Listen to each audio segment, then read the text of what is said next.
अच्छा बाबूजी, हम भोजपुरी लोकगीत बिरहा गायक गौरव यादव वाराणसी की धरती से अरे वाह, एक दर्दनाक कांड आप लोग के बीच में लेके प्रस्तुत हो रहे हैं।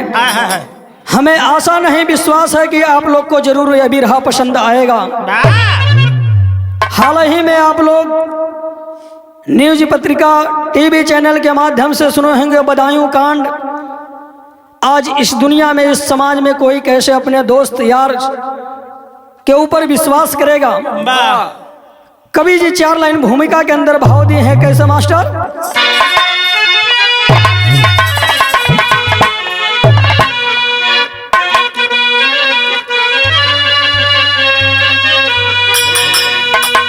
मानव दानव बना आज निज स्वार्थ में, उस खुदा की ओ बस्ती जलाने चला। भले ना पलट सकता विधि का ओ लेखा, निज किस्मत को ओ भी सुलाने चला। दोनों अदालत का बन कर एक दोषी, खुद के सपनों में खुद ही लगा देगा आगी। कभी चंचल वही नर पिशाचों का साथी,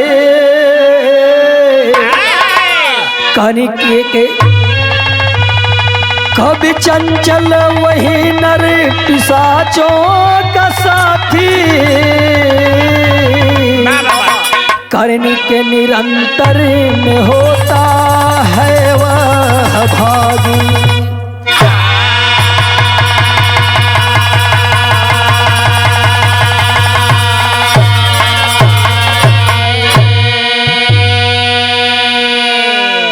अरे बाबू, इस समाज में है, दुनिया में लोग एक दूसरे के ऊपर विश्वास करके उस विश्वास में ही धोखा खा रहे हैं।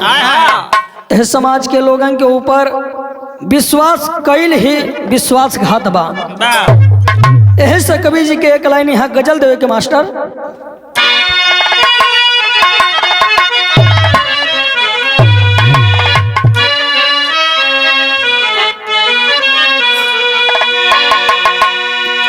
बड़ी सुंदर गजल है।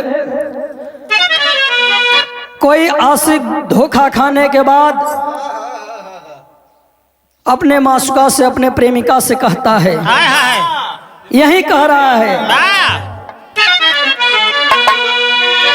अरे मैंने तुमको दिल दिया था, मैंने तुमको दिल दिया था आज माने के लिए। मैंने तुझको दिल दिया था आज माने के लिए, मैंने तुझको दिल दिया था आज माने के लिए, मैंने तुझको दिल दिया। गजल से सुंदर बिरहा में कवि जी भाव देथ मन मास्टर।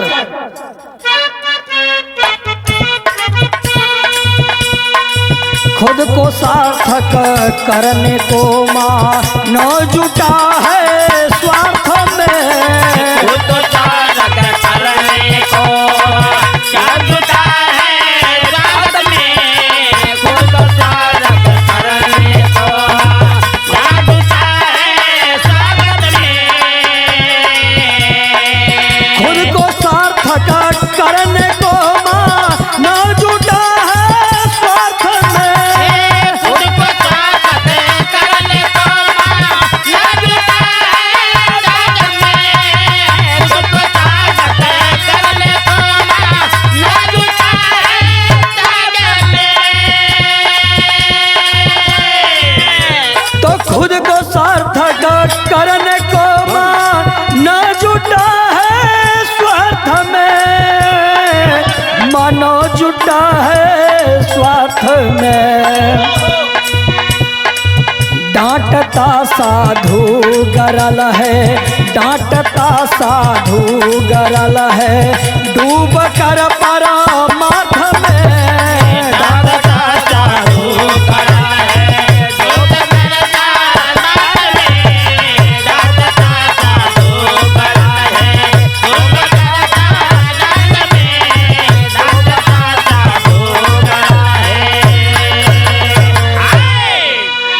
बाबू कहानी का हमरे से शुरुआत भेल कैसन कहानी बा कहवा के कहानी बा नजम के लाइन से देवल गेले मास्टर।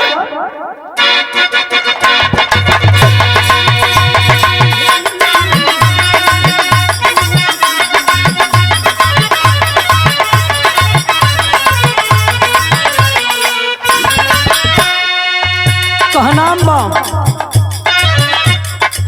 नहीं अपराधी का धर्म ईमान होता है, किया कृतज्ञ जो जहां में फंस के रोता है।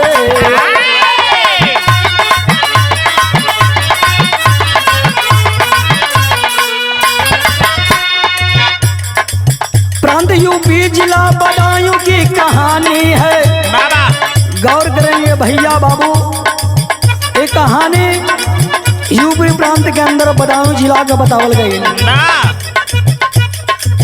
प्रांत यूपी जिला बदायूं की कहानी है, बाबा कॉलोनी बसी वहीं पे पुरानी है।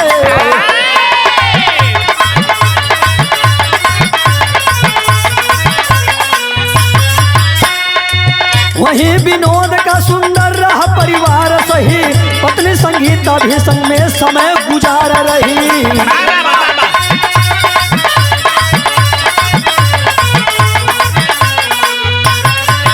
आयुष जहान पीयूष आंखों के तारे हैं, आयुष जहान पीयूष आंखों के तारे हैं, चलाती ब्यूटी पार्लर संगीता दुलारे हैं।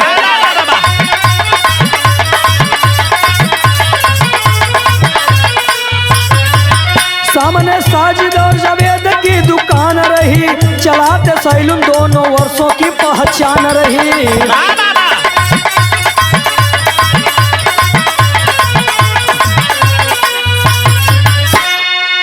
अरे बाबू अरे भैया, कहानी बदायूं जिला के अंतर्गत का बतावल गई।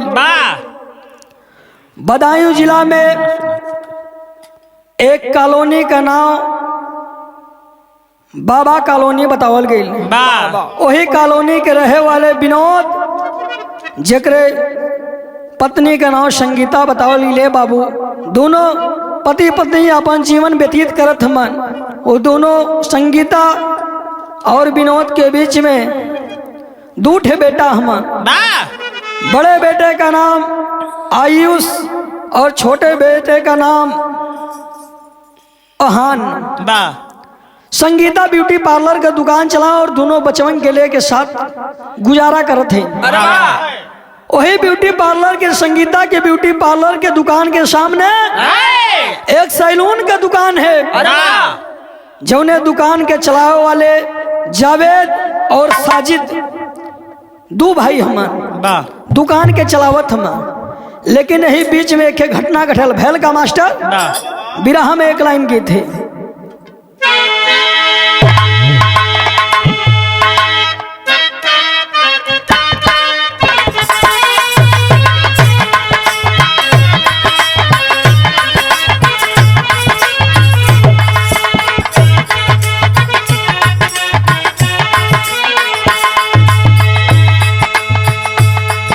गुलाब भैया गीत का संकेत करत हमार। कौनो प्रेमिका का पागलपंती देख के वो प्रेमी बतावत हो अपने प्रेमिका का पागलपंती का हो मास्टर।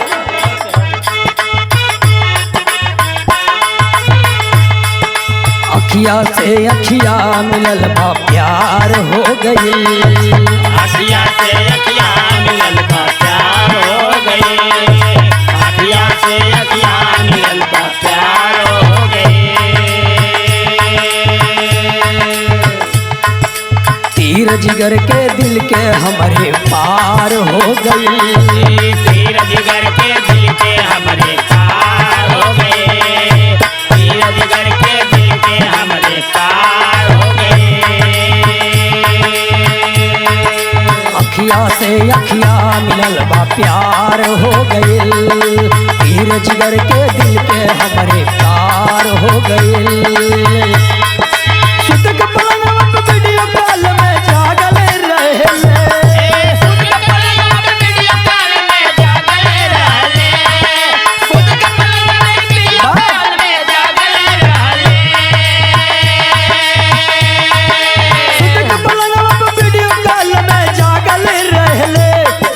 पगली हमरा प्यार में पागल रहले, एगो पगली हमरा प्यार में अरे पागल रहले, एगो पगली हमरा प्यार में अरे पागल रहले।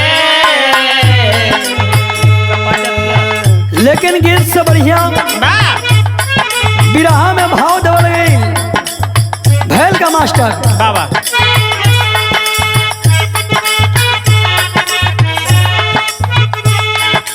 आवाजाही विनोद के घर कई साल रहल, आवाजाही विनोद के घर कई साल रहल, आवाजाही विनोद के घर कई साल रहल। लेन देन रुपया पैसा हर साल सहत रहल, लेन देन रुपया पैसा का हर साल रहल, लेन देन रुपया पैसा का हर साल रहल। आवाजाही विनोद के घर कई साल रहल, लेन देन रुपया पैसा हर साल सहत रहल। दुख दर्द एक दूसरा के बाटा दऊ रहले,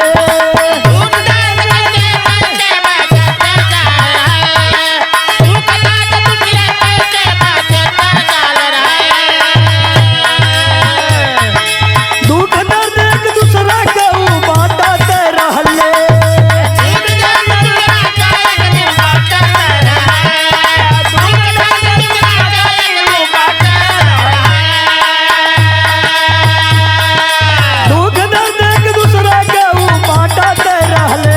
संग शक्ति एकता में बड़ी ताकत रहले, संग शक्ति एकता में बड़ी ताकत रहले, संग शक्ति एकता में ताकत रहले, संग शक्ति एकता में।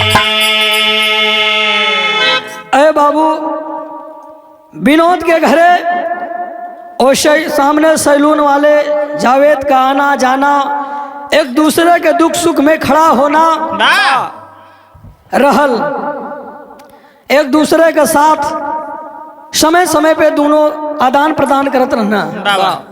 इतने ना और का भैल कब कब खाए जाले उनका घर खाना,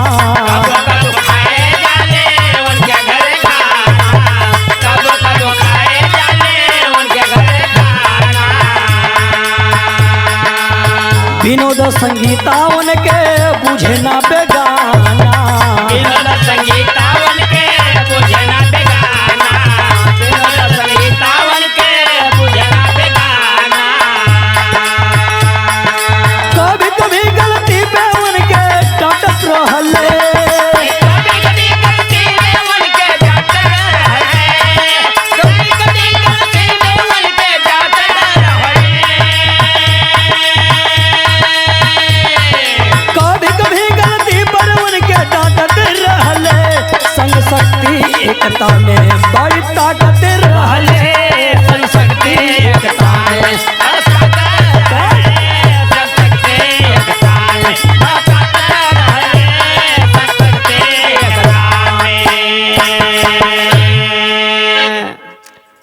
अरे बाबू साजिद विनोद संगीता के घर जाता था, खाना खाता था, सूतता बैठता उठता था, कभी यह नहीं समझ में आता था कि यह इस घर का सदस्य नहीं है, घर के सदस्य की तरह रहता था। ऐसी आपस में मित्रता थी, एकता थी। लेकिन कुछ दिन बीतल बाबू, वो बीच में एक ठे दरार पड़ल, और जब दरार पड़ल तब भैल का मास्टर बिरहा में गीत बदल गई।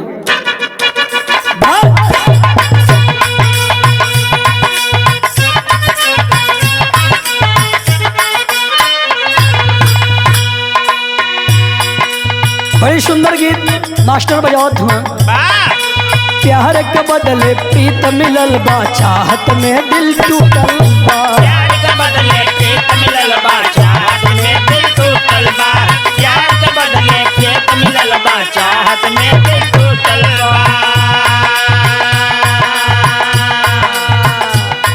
लेकिन बिरहा में कवि जी कितना सुंदर भाव देना मास्टर। साजिद के ना बेटवा बिटिया यही से दिल टूटल बा।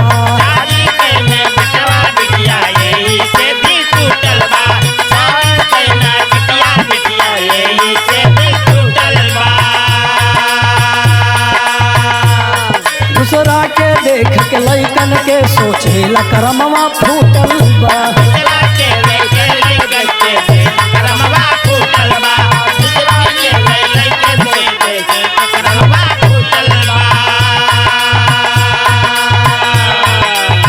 पापी सोचे है दिन रात बतिया हो, पापी सोचे है दिन रात बतिया हो, कितना फोरी दिहल मोरी की सब बतिया हो।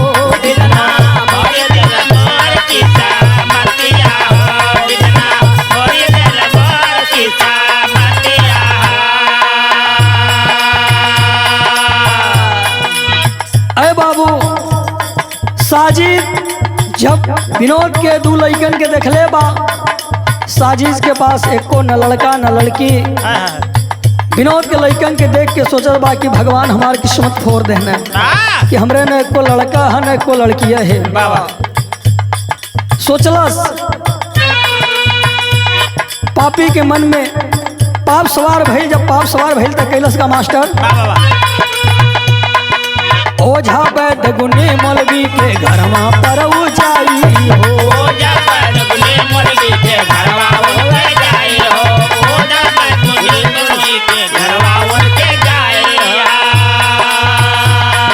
तंत्र क्रिया से सोचे लाऊ सूखल बाग हरियाई हो।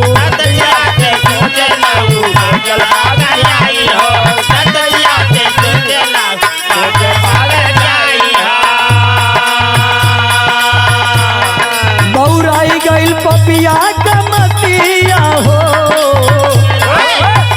अरे बौराई गइल पपिया कमतिया हो,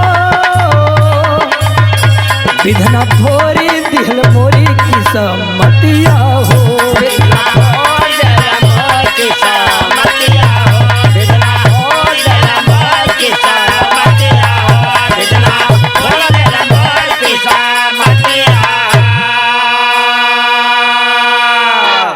अरे बाबू साजिद उसके पास ना तो बेटा ना तो बेटी था। वह बेटा बेटी के लिए मौलवी हकीम ओझा सबके दरवाजे पे जाने लगा कि हो सकता है तंत्र विद्या से बेटा या बेटी की प्राप्ति हो जाए। लेकिन ए बाबू जब बाग सूख गई तो हरियाई कैसे, सारी उपाय के लगा दिला साजिद। जब कुछ ना भैल बाबू तो बिरहा में गीत बदल गई।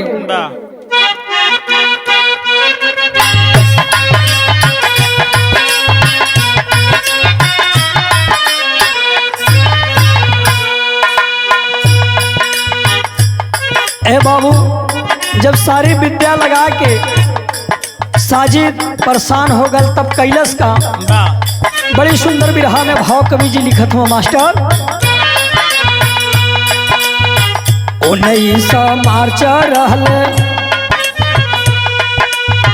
19 मार्च रहले मंगलवार दीनावा हो, मंगलवार दीनावा हो, साजिद दावे कैल विचार हो।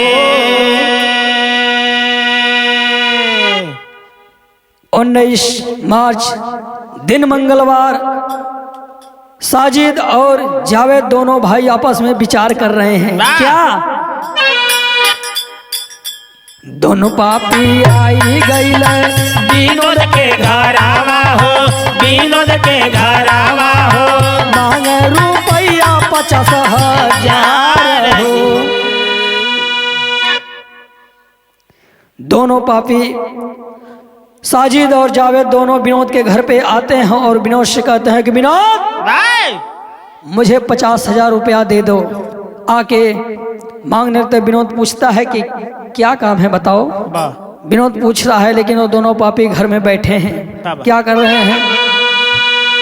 घर में बैठवली उनके संगीता गुजारिया हो चाय पिया कराइल जार जी। अरे बाबू विनोद घर पे नहीं है, संगीता है। कहती है साजिद और जावेद आओ बैठो। भैया तो नहीं है, आओ चाय पियो, बैठो भैया आते हैं तो फिर भैया से बात कर लेना।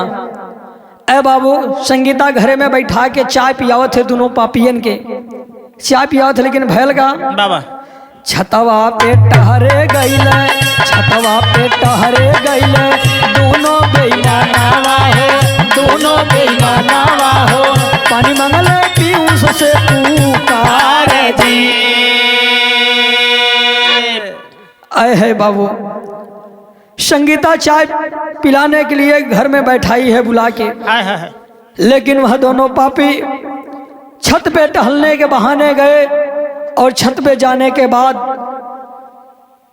संगीता के बेटे से आयुष को पुकार लगाते हैं कि बेटा आयुष पानी लेके आओ थोड़ा। आयुष जब पानी लेके जाता है छत पे बाबू, उस समय का भाव है बिरहा में एक लाइन गीत है मास्टर।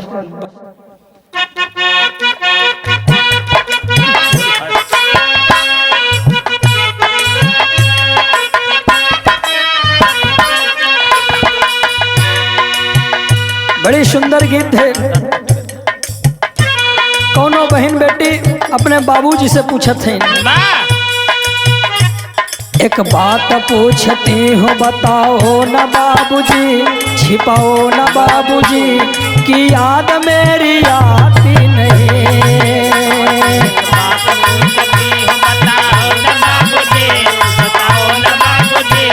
कि याद मेरी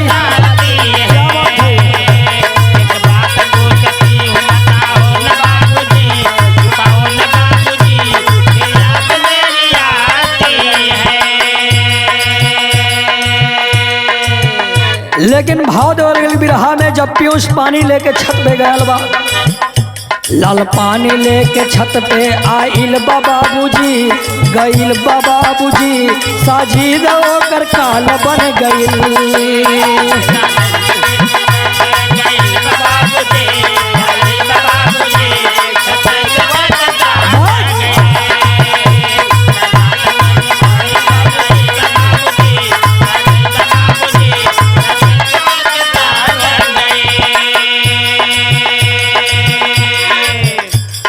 पीयूष जब पानी लेकर छत पे गया है उस समय साजिद और जावेद करते हैं क्या,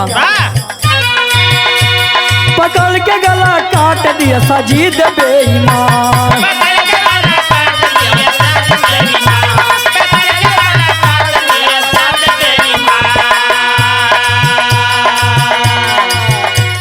आयुष गिरा है छत पर होकर के लहूलुहान।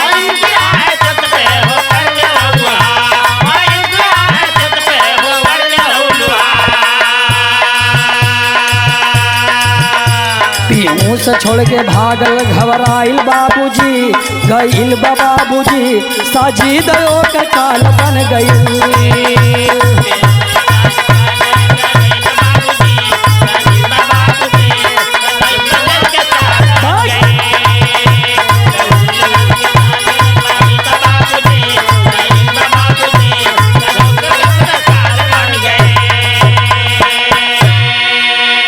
अरे बाबू पीयूष छत पे पानी लेके गइल बा, दोनों पापी साजिद और जावेद मिलके पकड़ के उस पीयूष का गला रेत देते हैं और गला रेत के छत पे लहूलुहान कर देते हैं और पीछे छत से नीचे गिरा देते हैं। जब पीयूष इस शिकार को सुनता है और भागते हुए पीछे जाता है, देखता है कि आखिर क्या बात है। जब पीछे गइल बा तो साजिद फिर नीचे छत से नीचे कूदल बा और पीयूष के भी गला दही के रेत दिले बा। दोनों बेटन का गला दही के रेत के लहूलुहान दोनों पापी कह दिले हम। यही जब कवि जी के बिरहा में टेरी का भाव देवे पड़ा मास्टर। भवनवा लहू से लाल हो गई, जवन आंगन में बिहसत रहा सुगनवा रे सुगनवा रे सुगनवा रे जवने आंगन में बिहसत रहल सुगनमा भवनमा लहू से लाल हो गई। ऐ है बाबूजी, जवने आंगन में दो लड़का खेलत हो, आज वो आंगन में सूना हो जाए का एक वो घर का वह परिवार का स्थिति का हुई बाबू। यह जो कवि जी के आल्हा के अंदर भाव देख पड़ो मास्टर।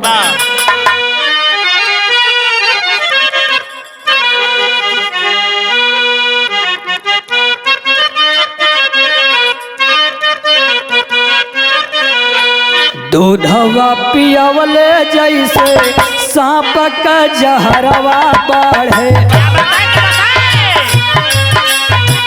सेव पाल लिहले वैसे बिनोद बनी नदा।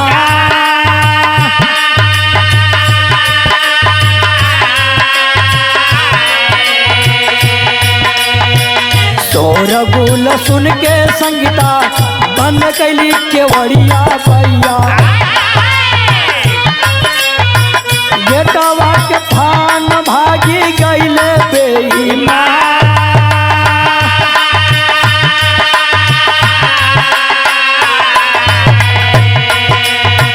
पुलिस के गोलियां से साजी समारी गईले भैया,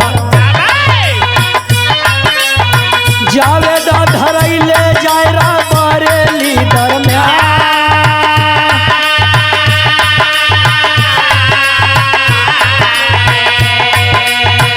पूछ जांच बाद पापी जुर्म कबूल ले भैया, मानसिक रोगी साजिद का हासिरी माँ।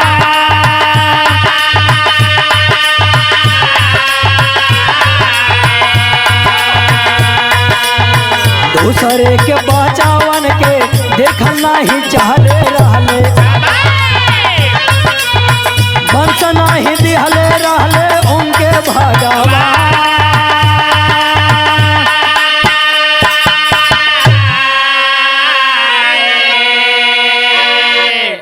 अरे बाबू, दोनों मारने के बाद जब शोरगुल हुआ, इधर संगीता गेट बंद कर देती है। दोनों पापी अंदर बंद हैं, बाउंड्री के अंदर पैक हो गए। लेकिन अय बाबू, जब वायरलेस द्वारा फोन द्वारा पुलिस को कंप्लेन दिया गया, दोनों पापी गेट तोड़ के बाहर भागने लगे। तब तक बाबू मौके पे पुलिस पहुंच चुके थे। पुलिस के गोलियों से साजिद की मौत हो गई मौके पे, और जावेद रायबरेली में पकड़ा गया। जब पुलिस पकड़ती है, पूछताछ करती है, तब जावेद बताता है कि मैं तो मानसिक रूप से रोगी हूं। साजिश जो मेरा भाई था, उसके पास न तो बेटा था न तो बेटी था, इसलिए उन्होंने सोचा कि जब मेरे पास नहीं है तो विनोद के पास कैसे दो बेटे हैं, इसलिए उसने दोनों बेटों का हत्या करा, गला रेत दिया। आखिरी भाव में कहना है बाबू खड़ी के अंदर,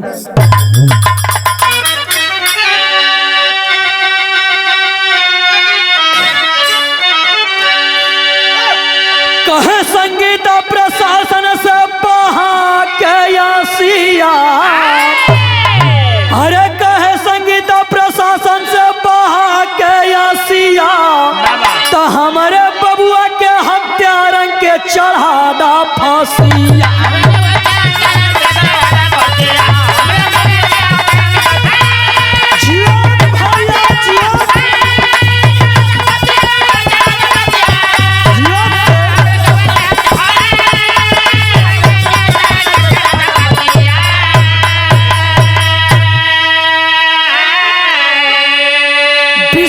लूट लिहले घरवा उजारी, अरे कवने गुनाह दिहले बचवा के मारी।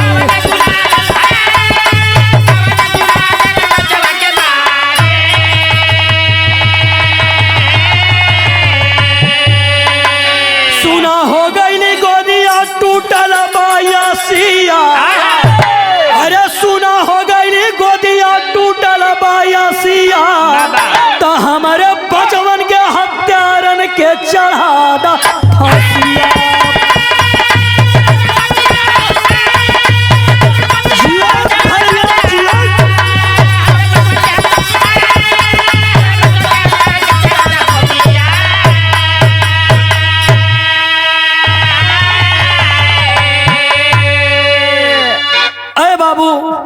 संगीता प्रशासन के सामने हाथ जोड़ के रोती है और यही कहती है, दोनों बेटा मेरा तो नहीं रहे इस दुनिया में, मेरी गोद सुनी हो गई बाबूजी, लेकिन मैं आप लोगों के सामने हाथ जोड़ती हूँ कि हमारे बेटा के जो हत्यारे हैं उनको तत्काल फांसी पे चढ़ा दिया जाए। जावेद पकड़ा गया है, पुलिस के कस्टडी में है। जितनी जानकारी मिली आप लोग के बीच में मैंने बताने का काम किया। आखिरी भाव में खानदान का परिचय है, कहना है मास्टर। गुरु बिहारी पत्तू छाबर डूब गए हैं गम में, गुरु बिहारी पत्तू छाबर डूब गए हैं गम में। पारसनाथ गुरु राधे श्याम कहे आंसू बहे कलम से।